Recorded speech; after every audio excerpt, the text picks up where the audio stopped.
মুআজ্জাজ মুহতারাম মাহমুদপুর জামে মসজিদের উন্নতিকল্পে তাফসীরুল কোরআন মাহফিলে সাহেবে সদর সম্মানিত সভাপতি জনাব মোহাম্মদ আব্দুল মান্নান ভূঁইয়া, সাবেক সভাপতি ৫ নং ওয়ার্ড আওয়ামী লীগ, প্রধান অতিথি বিল চলনের কৃতি সন্তান সাবেক সফল মৎস্য পশু সম্পদ মন্ত্রণালয়ের মাননীয় প্রতিমন্ত্রী বীর মুক্তিযোদ্ধা আলহাজ অধ্যাপক মোহাম্মদ আব্দুল কুদ্দুস এমপি মহোদয়, বিশেষ অতিথিবৃন্দ, জাতির শ্রেষ্ঠ সন্তান হযরতে উলামা একরাম, আমার সামনে ভূমিষ্ঠ সম্মানিত মুরব্বিয়ানে এজাম, অরুণ পথের তরুণ দল, সম্মানিত যুবক ভাইরা, স্নেহের কচি ও কাঁচা সোনামণিরা, পর্দার আড়ালে আমার মা ও বোনেরা, মাইকের আওয়াজ শ্রবণরত সম্মানিত সুধী সমাজ, আজকের এই মাহফিলের সম্মানিত যিনি উপস্থাপনা করেছেন মওখারা ইসলামিয়া মহিলা অনার্স কলেজের সম্মানিত সহকারী অধ্যাপক, সর্বজন শ্রদ্ধেয় ব্যক্তিত্ব হযরত মাওলানা অধ্যাপক মোহাম্মদ আবুল হুসাইন,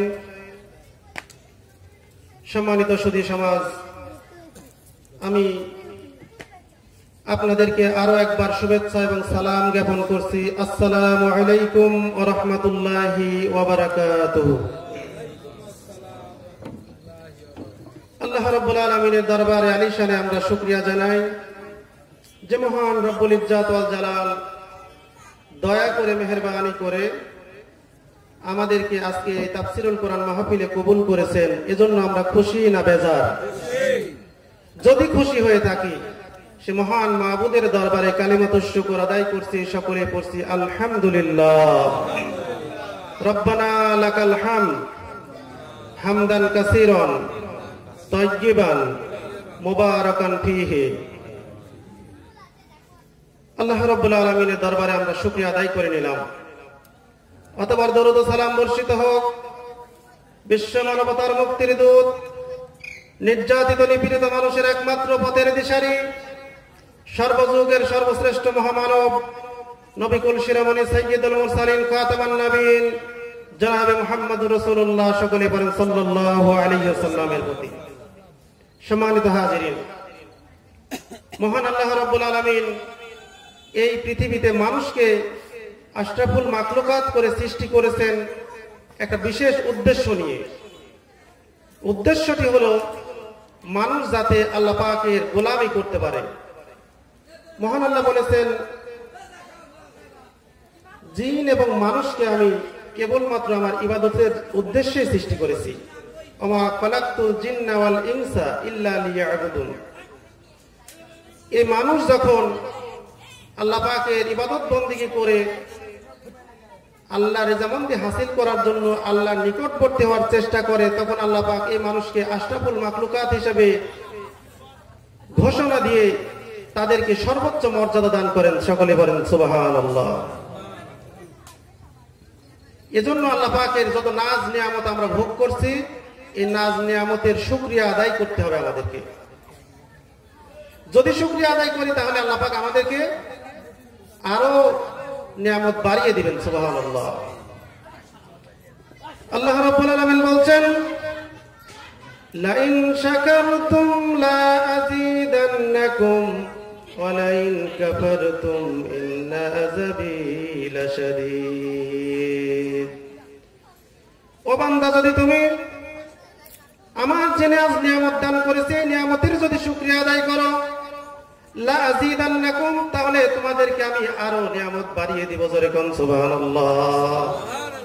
ওয়া লা ইন কাফারতুম, আর যদি নাশকরি করো, ইন্না আযাবী লাশাদীদ, তাহলে জেনে রেখো আমার আযাব হলো অত্যন্ত কঠোর ভয়াবহ। তোমাকে আমি জীবন দান করেছি, এমন জীবন দান করেছি যে জীবনটা তুমি চাও নাই, তোমাকে না চাইতে আমি দান করেছি।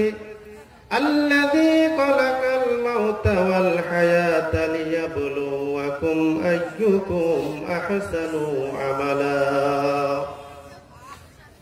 আমি তোমাকে প্রথমে মৃত্যু দান করেছি, এরপর একটা জীবন দিয়েছি। এই জন্য দিয়েছি যে তুমি কত আইয়ুকুম আহসানু আমালা, আমি তোমাকে পরীক্ষা করতে চাই যে তুমি কত সুন্দর আমল করতে পারো। ভালো আমল করার জন্য আমি আল্লাহ পাক তোমাকে সৃষ্টি করেছি। কিন্তু যেহেতু তুমি সৃষ্টির উদ্দেশ্য তুমি বুঝতে পারো নাই, গুরুত্ব বুঝতে পারো নাই, তোমাকে জীবন দিয়েছি, সংসার দিয়েছি, ছেলে মেয়ে দিয়েছি, টাকা পয়সা দিয়েছি, সুন্দর চেহারা দিয়েছি, ক্ষমতা দিয়েছি, অর্থ দিয়েছি, সব কিছু দান করার পরেও তুমি আমার কাছ থেকে মুখ ফিরিয়ে নিয়েছো। এজন্য ইন্না আযাবি লাশাদীদ, আমি আল্লাহ রাব্বুল আলামিন করোনা ভাইরাস দিয়ে তোমাদেরকে আমি আযাবের সম্মুখীন করেছি। জোরে কান্না নাউযুবিল্লাহ। এগুলো এমনি আসে না। সম্মানিত ভাইরা আমার, আল্লাহ পাকের নাফরমানি করার কারণে বান্দাদেরকে আল্লাহ পাক শায়েস্তা করার জন্য এই সমস্ত সেনা পাঠিয়ে থাকেন। আল্লাহ পাক যুগে যুগে পাঠিয়েছেন। আল্লাহ রাব্বুল আলামিন বাদশা আবরাহকে আবাবিল পাখি দ্বারা তিনি শায়েস্তা করেছেন। নমরুদকে মশা দিয়ে তিনি শায়েস্তা করেছেন। চীন বর্তমান সময়ে যে ধরনের ভূমিকা পালন করলো, তাদেরকে আল্লাহ পাক করোনা ভাইরাস দিয়েছেন। আজকে চীনের কারণে গোটা বিশ্বে 104টি দেশে করোনা ভাইরাস এফেক্টেড হয়ে গেছে। সুতরাং মানুষকে সাবধান হতে বলেছেন আল্লাহ। আমার ভাইরা, আমি কোরআনুল কারীম থেকে একটি আয়াতে কারিমা তেলাওয়াত করেছি। আয়াতটি হলো সূরা আল ফাতাহ 29 নম্বর আয়াত। কোন সূরা? সূরা ফাতাহ, কোরআন শরীফের 48 নম্বর সূরা। এই সূরার আমি 29 নম্বর সূরা আয়াত তেলাওয়াত করেছি।